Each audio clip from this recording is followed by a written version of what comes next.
Kalahating porsyento na raw ang nawala sa online gambling transactions mula nang ipatanggal ang link ng mga ito sa e-wallets. Para sa detalye live na magbabalita mula sa Kamara, si Mobile Journal Amy Atienza. Amy, kumusta ang budget deliberations dyan?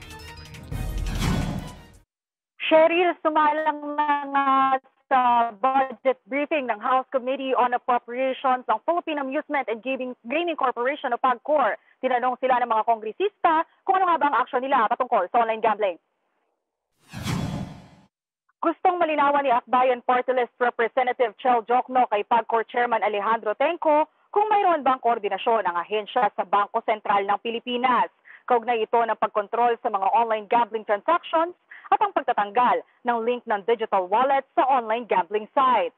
Saad ni Tenco, bumagsak na 50% ang online gaming transactions simula nang ilabas ang BSP order. Tinanong naman ni FPJ Party List Representative Brian Poe kung may sistema ba ang PAGCOR sa paglilista ng mga iligal na online site. Nilinaw ni Tenco na bagaman wala silang kapangyarihan na direktang magpasara ng mga illegal na online gaming site, iniipon naman nila ang mga ito at pinapadala sa mga ahensyang nararapat tulad ng Department of Information and Communications Technology, PNP Anti-Cybercrime Group at National Bureau of Investigation.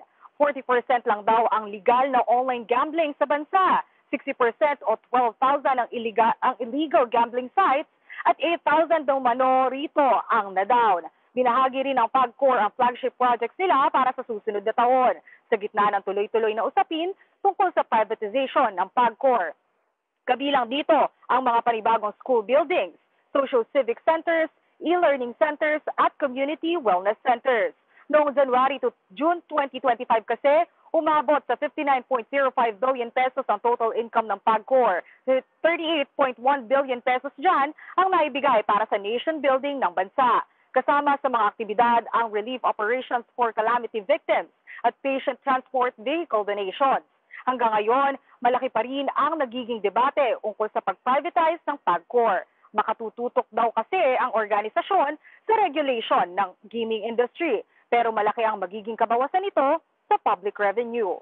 Cheryl, mamayang hapon naman ay makakasama ng House Committee of Appropriations ang Philippine Charity Sweepstakes Office of PCSO. Mananatili naman daw itong bukas sa publiko sa pamamagitan ng online live streaming. Cheryl? Maraming salamat, Mobile Journal Amy Atienza.